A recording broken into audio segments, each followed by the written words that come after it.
Welcome to Credit and Coffee. This is the story of how $250,000 evaporated in minutes, forcing me to redefine what it meant to build a life.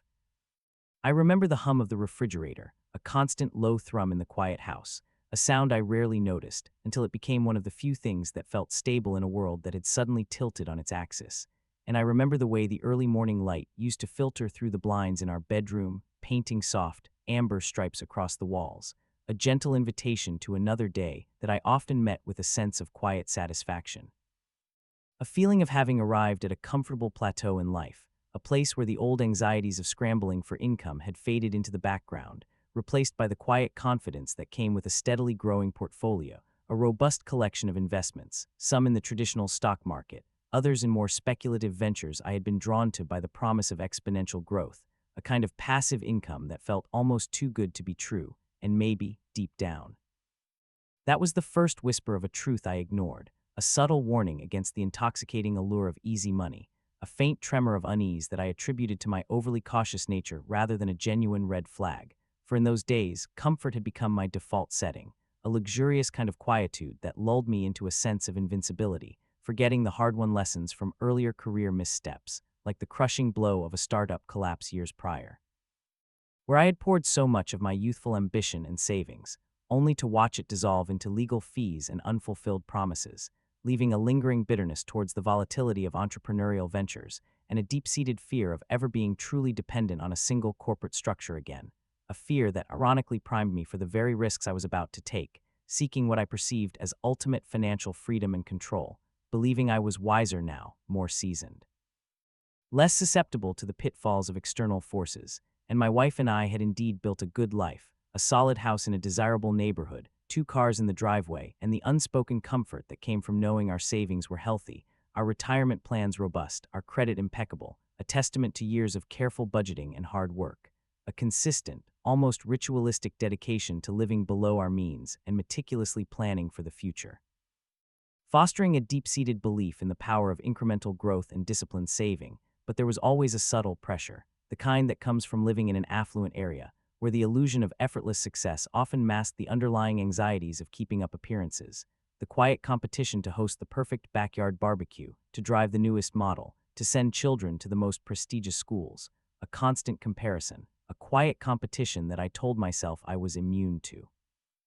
assuring myself that our financial security was for us asterisk, for our peace of mind, not for outward validation, but which perhaps subtly nudged me towards the siren song of higher returns, a quiet whisper in the back of my mind that perhaps our solid, steady growth wasn't quite asterisk enough asterisk, not when the neighbors spoke casually of their latest real estate investments or their spectacular gains in emerging tech stocks,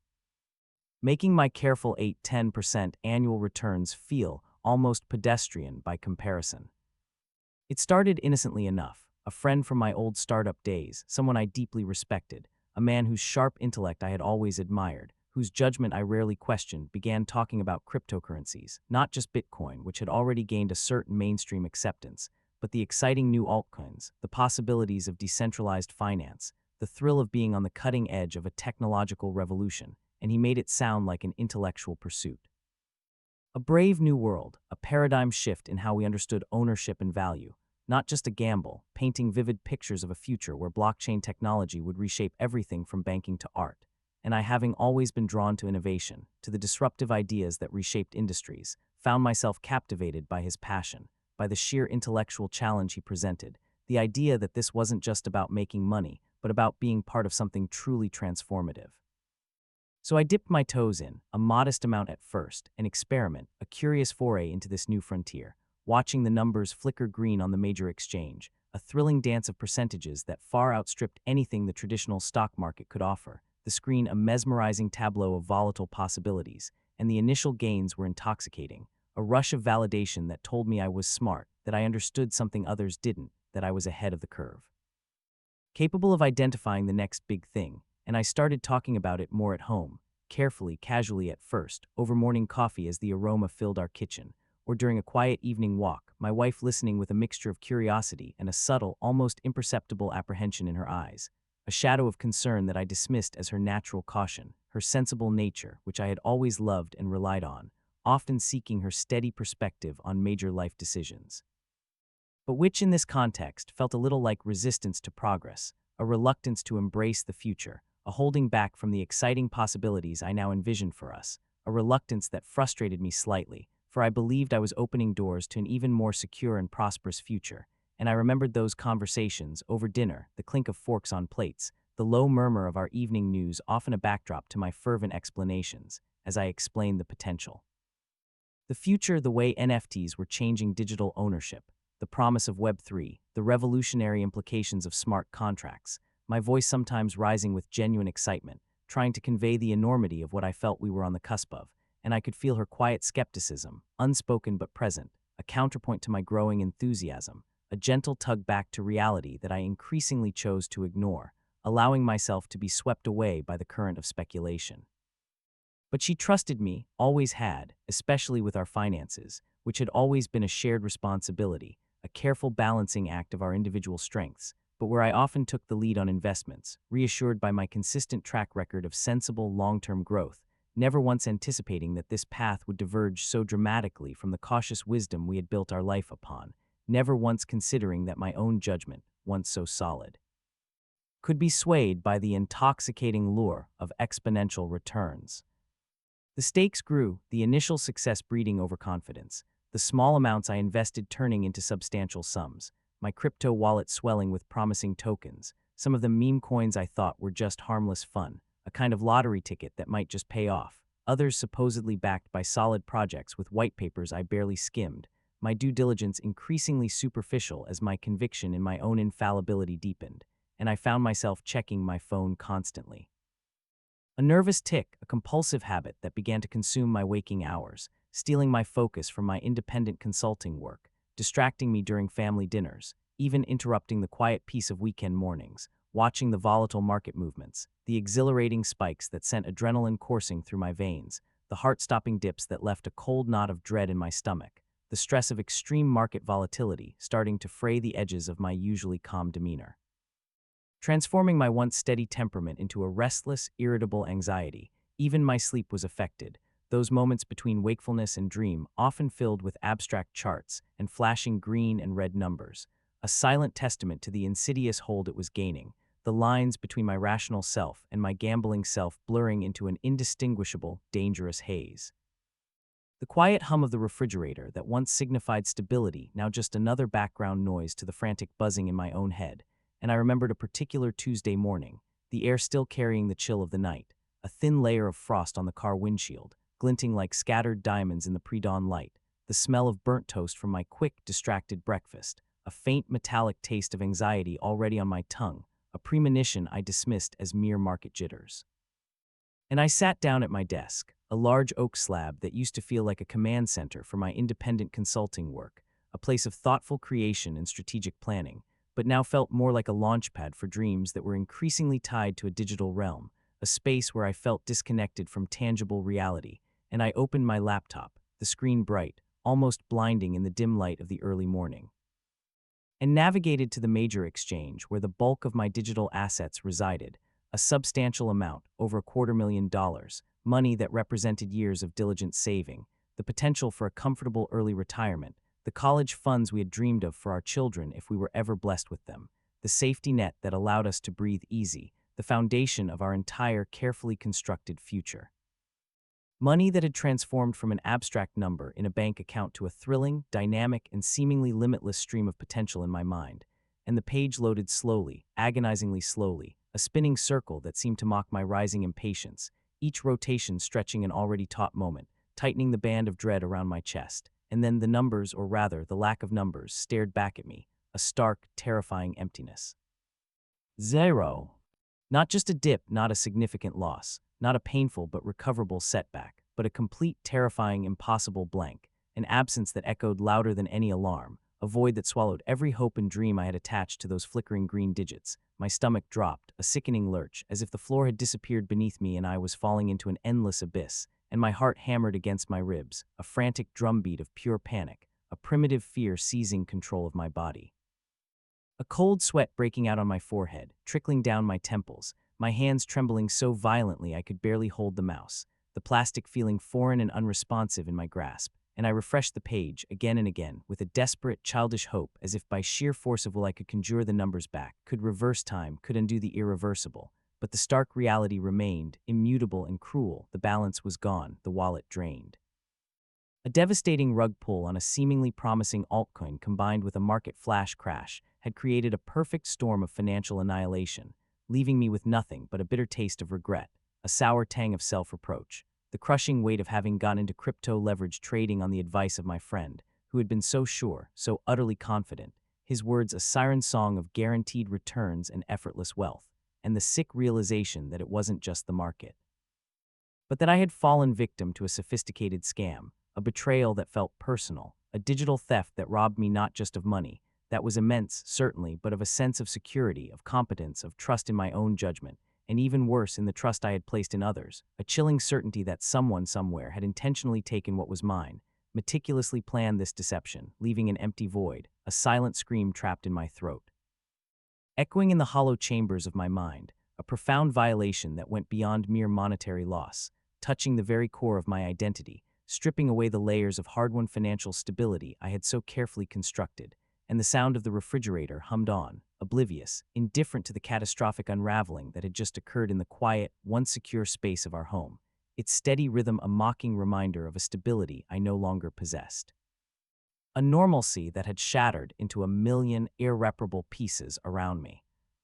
The immediate aftermath was a blur of frantic research, desperate calls to the exchange support that went unanswered or offered only automated, unhelpful platitudes, each recorded voice a further slap in the face, a deafening silence from the very institutions that were supposed to safeguard digital assets, and I found myself staring at the blinking cursor on my screen for hours, cycling through news articles, scouring online forums where others shared similar stories of loss, of getting hacked,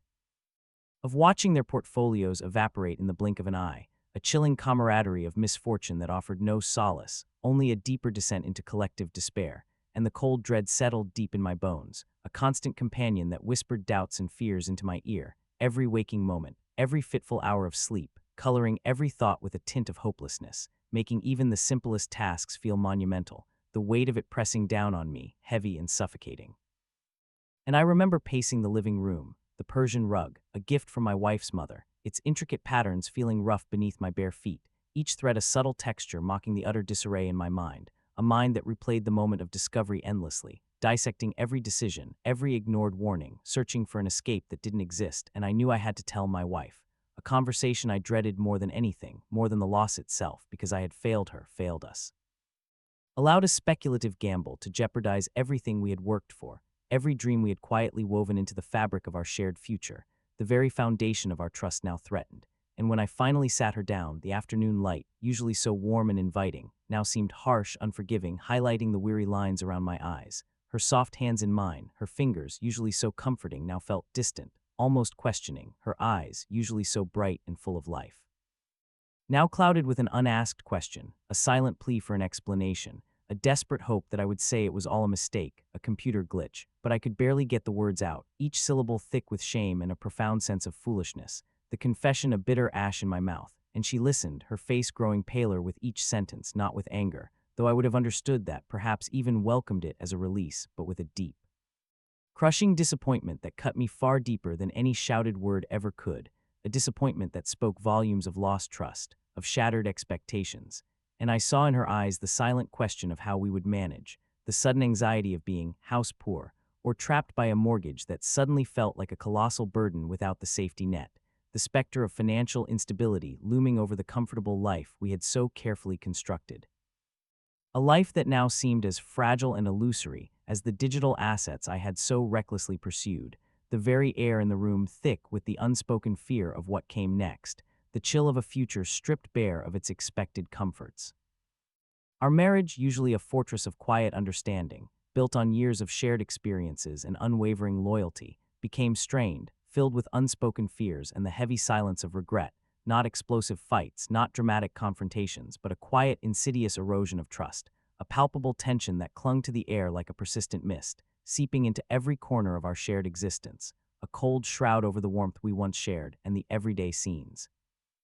Once sources of comfort, familiar rituals that grounded us, now felt like stages for our quiet drama, each action imbued with a new melancholic significance. The shared morning coffee tasting bitter, its warmth failing to thaw the chill between us, the easy banter gone, replaced by careful, measured words or no words at all, just the clink of ceramic on saucers, the scrape of chairs, the heavy weight of unsaid things, and I would watch her from across the kitchen table. The light catching the fine lines around her eyes, etched there by worry, by sleepless nights, by the burden of a future suddenly uncertain, and I felt a profound sense of guilt, the heavy burden of my secret debt, the reckless gamble of my risky investments, now exposed in all its devastating glory, a betrayal of not just our financial security, but of the implicit promise I had made to always protect us, and the slow decline of the family business that had given me my start. A small but proud manufacturing company that had sustained generations of my family, its gradual stagnation mirroring my own increasing restlessness. The sense of needing to outpace its slow, steady pace had subtly pushed me towards this rush for quick wealth, a desperate attempt to secure a future that felt increasingly uncertain, a future where the traditional paths seemed to offer only slow decline rather than vibrant growth. A startup collapse I had experienced years prior had also instilled a fear of traditional corporate structures, the brutal reality of seeing a promising venture dissolve, leaving me wary of placing my trust solely in established systems, pushing me instead towards what I thought was entrepreneurial freedom, a fatal flaw in my risk management, a blind spot in my understanding of true financial security, believing that independence equated to immunity from risk, when in fact, I had merely traded one set of risks for another, far more volatile one, and the friend who had introduced me to the volatile world of meme coins and leverage trading, the one whose bad crypto advice had sounded so convincing, so logical at the time, slowly drifted away, the calls becoming fewer, the excuses more frequent, the friendship ruined not by anger, for there were no recriminations, no accusations, but by the unspoken weight of what had happened. A quiet acknowledgement that something precious had been irrevocably broken, leaving behind a hollow ache where shared laughter and easy camaraderie once resided, a bond dissolved not in conflict, but in the crushing silence of mutual regret, a silent testament to the destructive power of greed and misguided trust.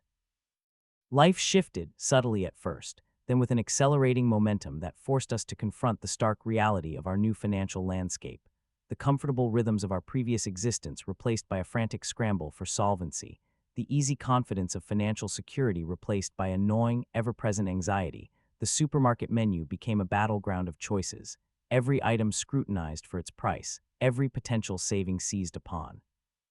The simple joy of browsing replaced by the grim calculation of necessities, the carefully planned grocery lists now filled with crossouts and substitutions, the organic greens exchanged for cheaper, less vibrant alternatives, the artisanal cheese for a processed block, and I remembered standing in the produce aisle, staring at a bag of organic apples, the familiar red sheen reflecting the harsh fluorescent lights, and realizing with a pang that I was instinctively reaching for the cheaper, non-organic alternative. A small, almost insignificant detail in the grand scheme of things, but one that spoke volumes about the fundamental change in our outlook, a tangible marker of our diminished circumstances, a quiet humiliation that whispered of all we had lost, and the chill of morning air which I once welcomed as invigorating, a crisp invitation to a productive day, now felt like a sharp reminder of the expenses to come, the heating bills that loomed larger than ever, the rising cost of utilities. The inevitable mortgage payment that felt like a colossal weight now that our safety net was gone, the constant anxiety of inflation and rising costs pressing down on us, a pervasive weight, a suffocating blanket of financial dread that made even the act of breathing feel like a luxury, and I began to see our home differently. The walls of our apartment, once solid and comforting, a sanctuary we had carefully cultivated, now seemed to hold us captive. Symbols of a life we could barely afford to maintain, the golden handcuffs of a high salary that now felt like a high wire act without a net, as the security that had allowed us to enjoy our affluent neighborhood had vanished, leaving only the quiet desperation of keeping up appearances, a hollow charade, a constant performance for neighbors who, I imagined, now saw through our veneer of prosperity, judging our every small sacrifice and the empty cups on the table. Remnants of late-night conversations with my wife, not arguments, but whispered strategizing, grim assessments of our budget, a desperate search for solutions, each empty cup a silent witness to our shared sleepless nights, to the emotional toll of this unexpected layoff from the comfort of our financial security, this bankruptcy of trust in my own judgment, the bitter taste of knowing I had brought us to this precipice, and the silence between us often grew so heavy. Punctuated only by the distant hum of the refrigerator, that it felt like another weight pressing down, another debt I couldn't repay.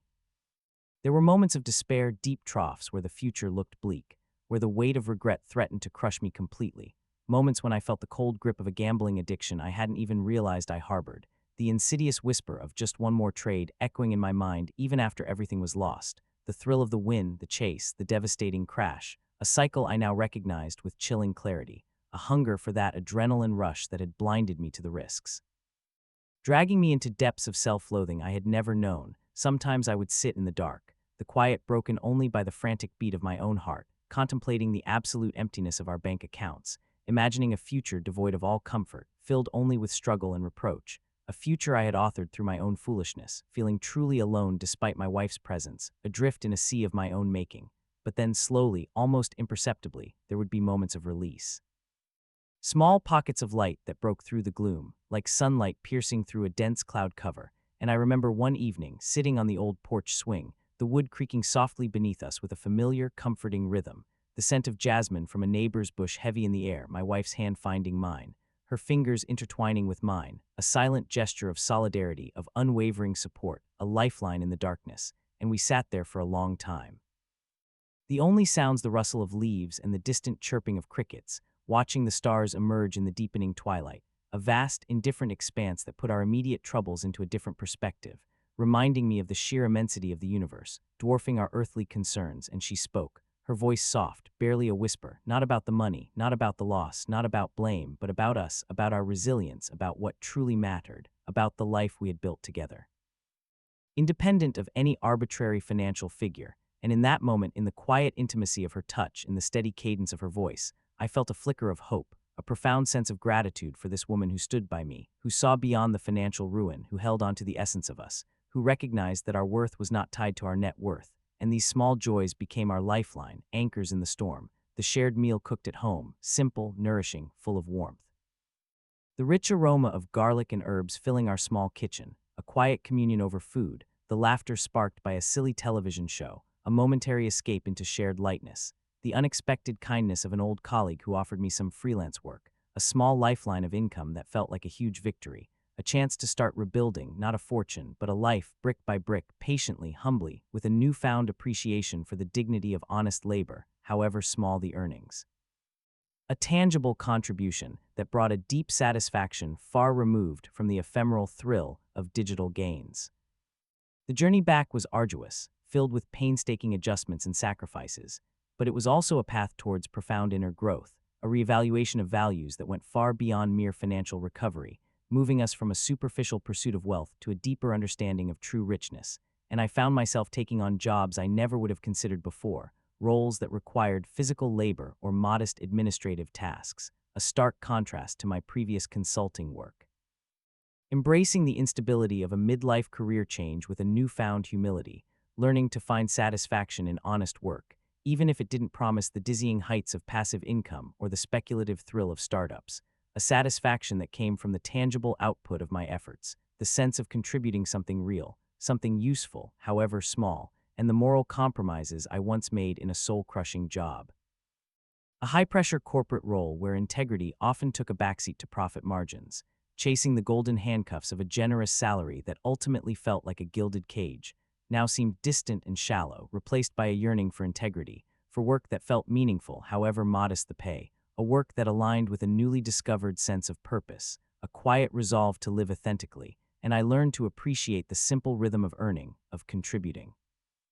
of building something tangible with my own hands, rather than watching numbers fluctuate on a screen, the simple act of a paycheck, however modest, carrying a weight of significance it never had before, a testament to effort and resilience and the constant anxiety of inflation and rising costs, while still a reality, now felt less like a paralyzing threat and more like a challenge to be met with careful planning, with a renewed focus on our budget. A practical engagement with reality rather than an escape from it, a shift from fear to proactive management, and the concept of financial comparison, which once poisoned friendships and fueled my own reckless pursuit of wealth, constantly measuring myself against others' perceived successes, now held no sway over me. The quiet desperation of keeping up appearances in our affluent neighborhood replaced by a quiet pride in our newfound authenticity, our ability to live within our means.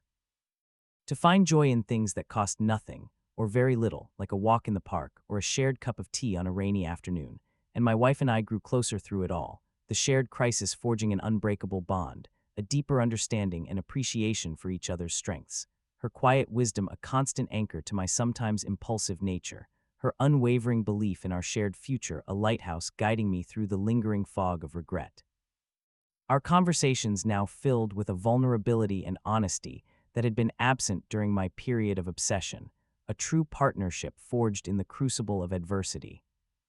We sold the larger house, the one that felt too big, too expensive, too burdened by the ghosts of what-ifs, the echoes of a life we once thought we needed, and moved into a smaller, cozier place, a rental initially, where the walls, though not our own, felt comforting, not confining, a fresh start, a canvas for a new, simpler life where every carefully chosen piece of furniture, every small decoration, felt imbued with intention and meaning, a place where the air felt lighter.